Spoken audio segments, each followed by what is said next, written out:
this video, we'll be discussing the fourth part of Wasteland titled Death by Water. As you can see, this part consists of only 10 lines, but that doesn't mean that it is any less important. So let's move into a line-by-line analysis of Death by Water.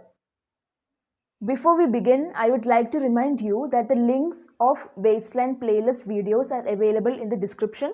You can go there and watch the videos, and in the description you will also find a link to my blog where you will get the notes for Wasteland if you are interested. So let's move into the poem.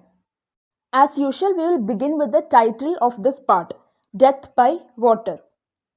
The title is a contrast to Fire Sermon, the title of the earlier part of the poem.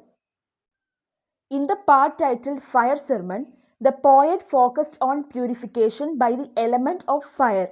But in this part, purification is possible, but not by fire, but by water. Water washes away all the stains of the soul.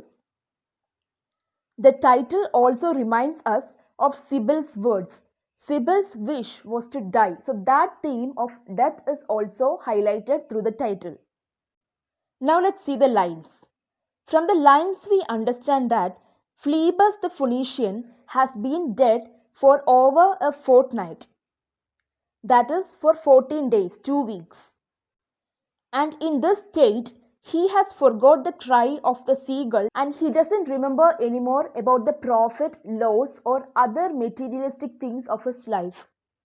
Let's go back to the name once more. Is this familiar to you? Yes, because in the first part of Wasteland titled The Burial of the Dead, Madame Sosostris had already mentioned this Phoenician sailor when she took out the cards from the tarot cards.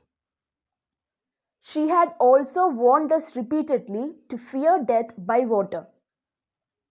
Now after he is dead, he rose and fell in the water because of the waves of the sea, and all the stages of his life, from his birth to his death, flashed before him. He experienced a reverse process of his life just before the final oblivion. And then comes the most important part of the poem, Gentile or Jew. Gentile meaning non-Jew.